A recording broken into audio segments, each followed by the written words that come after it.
What's going on, y'all? This is LB the Realist with Surrealistic Studios, Surreal News, where the real is surreal. So check this out. I just seen a video on Instagram, and usually that's how a lot of people get their news first. They usually see a video on Instagram or they read a tweet on Twitter first, and then we see all the news coverage and all the articles come out later. But this is an article I'm going to read from USA Today. Two teenage girls have been charged with murder after allegedly assaulting a man with a taser and killing him during an attempted car robbery in Washington, D.C., police said last week.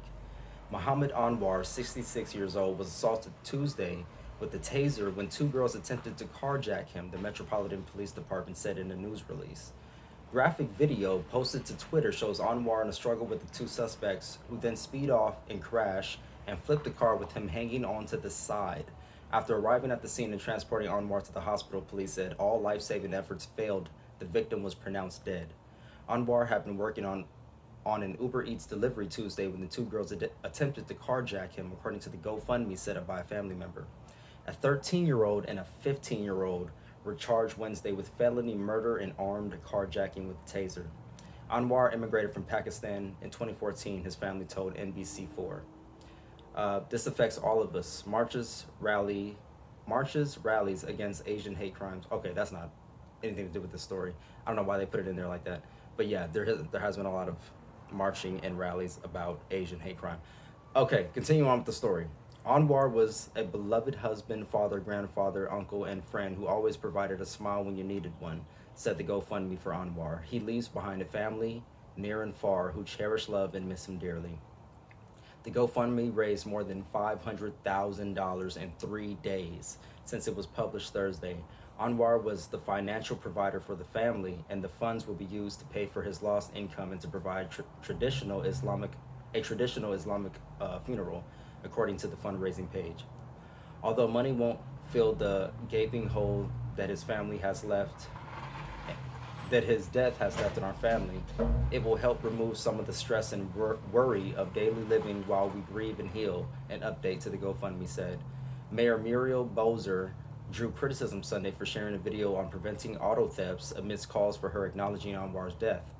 In a statement to USA Today, the mayor's Office of Communications said that the post, which was pre-scheduled on on Twitter, was a part of an effort to raise awareness about a troubling increase in this violent crime, related arrest and safety tips.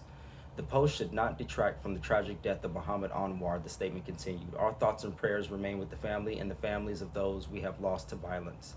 46 carjackings occurred in the nation's capital in the first 5 weeks of this year, compared to 8 by that time last year, according to the Washington Post.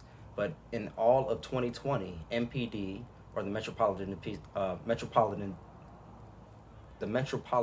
Police Department, had reported 345 carjackings, up 143% from 142 in 2019.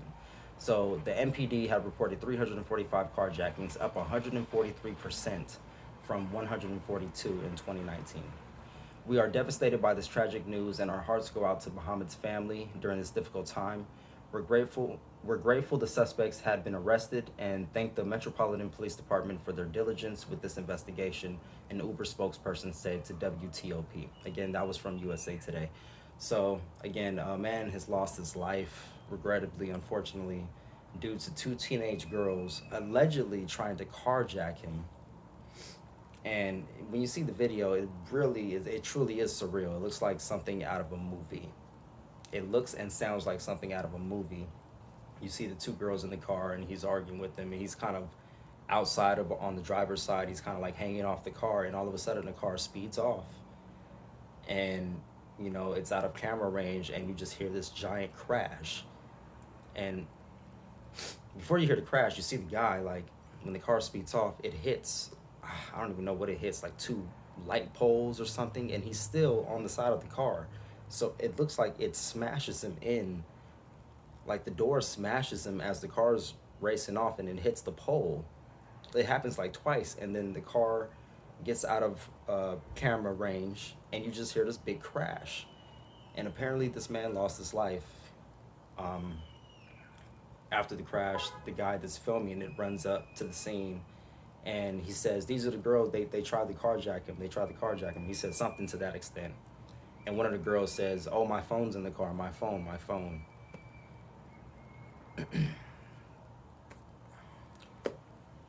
The phone is what she was concerned about, you know. And you have people, there was actually some military people nearby in their uniforms, and they're telling everybody, get back, there's gas leaking, there's gas leaking. They were, you know, fearful that there could have been an explosion. So the video was very horrible. It was very horrible to see, very horrible to hear. I always feel bad. I always got this bad feeling in my heart when I read or hear about stories like this, because it's just so needless. It's so needless. And to know that the two suspects, the two people that were involved in this, were teenage girls. What was it, 13 and 15 years old? That's crazy. 13 and 15 years old. Now they have murder, felony murder, and armed carjacking on their records, and they got to live with this for the rest of their lives. Just like, you know, the other teenager or the child that, you know, unfortunately took her mom's car and killed somebody. You know, just, it's so needless and it's so unfortunate. You know, there's nothing more you can really say. There's nothing more you can really say. Leave me your thoughts in the comment section below. Like this video, share, and subscribe. Love, peace, and light, folks. Remember to spread that around. Spread that around. Until next time, remember to follow me on all social media. Click the links down below if you want to support the show. And until next time, I'm out.